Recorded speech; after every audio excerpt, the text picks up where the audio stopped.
Appendix में होने वाला इन्फेक्शन यानी कि अपेंडिसाइटिस का सही इलाज क्या है, इसे कैसे ट्रीट किया जाए, चलिए जानते हैं। मैं doctor Aditya Kulkarni, gastro surgeon and gastro cancer specialist, और आज हम एक इम्पॉर्टेंट टॉपिक के बारे में बात करने वाले हैं जो है अपेंडिसाइटिस और उसकी ट्रीटमेंट। तो सबसे पहले ये जानते हैं कि हमारे शरीर में अपेंडिक्स होता क्या है और अपेंडिसाइटिस का मतलब क्या होता है। अपेंडिक्स हमारे शरीर में स्थित एक डाइजेस्टिव ऑर्गन है जो राइट साइड के निचली तरफ सिचुएटेड होता है। ये बॉडी के स्मॉल और लार्ज इंटेस्टाइन के जंक्शन में सिचुएटेड होता है। इसकी लेंथ लगभग 2 सेंटीमीटर से लेके 20 सेंटीमीटर तक हो सकती है।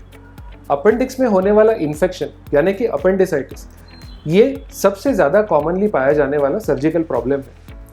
ये प्रॉब्लम स्पेशली बच्चों में और टीनेजर्स में पाया जाता है।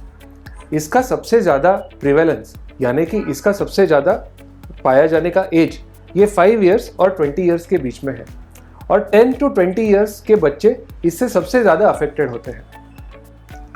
बच्चों में अपेंडिक्स कई रीज़न की वजह से हो सकता है, बट इसके कुछ कॉमन रीजंस हैं कॉन्स्टिपेशन, बाहर का खाना और उससे होने वाला बैक्टीरियल या वायरल और पैरासाइटिक इन्फेक्शन, और कुछ केसेस में ये एक प्रीडिस्पोज्ड टेंडेंसी भी हो सकती है जिससे कि एक फैमिली के बच्चों को अपेंडिसाइटिस ज़्यादा कॉमनली पाया जा सकता है। जानते हैं कि अगर अपेंडिसाइटिस डायग्नोस हो चुका है तो इसका फर्दर इलाज कैसे किया जाना चाहिए।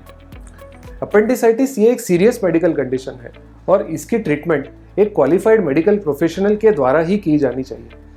बेसिकली अपेंडिसाइटिस को ट्रीट करने के 2 तरीके हैं। मेडिकल मैनेजमेंट यानी कि गोली और दवाई और सलाइन से इसकी ट्रीटमेंट करना। अपेंडिसाइटिस अगर अर्ली स्टेज में डायग्नोस हो जाए और इसके सिम्टम्स यदि माइल्ड है तो इसे हम मेडिकली ट्रीट कर सकते हैं, जिसे हम कंजर्वेटिव मैनेजमेंट या मेडिकल मैनेजमेंट की तरफ की तौर पे जानते हैं। पेशेंट को या तो लिक्विड डाइट या खाली पेट रखा जाता है और सलाइन से आईवी एंटीबायोटिक्स का कोर्स किया जाता है। ये कोर्स 4 से 5 दिन तक चल सकता है। इस कोर्स से अराउंड 80% ऑफ द पेशेंट्स जिन्हें अर्ली अपेंडिसाइटिस है इन्हें बेनिफिट मिलेगा, जबकि 20% ऑफ पेशेंट्स को सर्जरी की ज़रूरत पड़ सकती है। इन 80% पेशेंट्स में ये देखा गया है कि इसमें से कुछ मात्रा में पेशेंट्स को रिपीट सिम्टम्स यानी कि रिपीट अटैक ऑफ अपेंडिसाइटिस आ सकता है। इन पेशेंट्स में भी सर्जरी करने की ज़रूरत पड़ सकती है। जो पेशेंट्स कुछ एडवांस स्टेज यानी कि अपेंडिक्स से रिलेटेड सीवियर सिम्टम्स या कॉम्प्लिकेशंस होने के बाद प्रेजेंट करते हैं, इनके लिए सर्जिकल ट्रीटमेंट ऑफर की जाती है। अपेंडिक्स की सर्जरी यानी कि अपेंडिक्स को पूरी तरह से रिमूव कर देना। ये सर्जरी लेप्रोस्कोपी यानी कि दूरबीन द्वारा की जा सकती है या ओपन सर्जरी यानी टाकों के द्वारा की जा सकती है। आजकल ज़्यादातर सर्जरीज लेप्रोस्कोपी से की जाती है, जिससे कि पेशेंट की रिकवरी ज़्यादा फास्ट होती है और पेशेंट को होने वाला पेन भी कम होता है। यूजुअली अपेंडिक्स के बाद सर्जरी के 24 to 48 आवर्स के बाद पेशेंट को डिस्चार्ज किया जा सकता है। हालांकि आजकल मेजॉरिटी ऑफ अपेंडिक्स सर्जरीज लेप्रोस्कोपिकली यानी कि दूरबीन द्वारा की जाती है, पर ऐसे कुछ सिचुएशंस होते हैं जिसमें कि ओपन सर्जरी यानी टाँके की सर्जरी की भी ज़रूरत पड़ सकती है। अगर अपेंडिक्स बर्स्ट होके पेट के अंदर काफ़ी मात्रा में पस जमा हो चुका है या फिर कंडीशन बहुत सीरियस है, तब आपके डॉक्टर आपको ओपन सर्जरी की सलाह भी दे सकते हैं।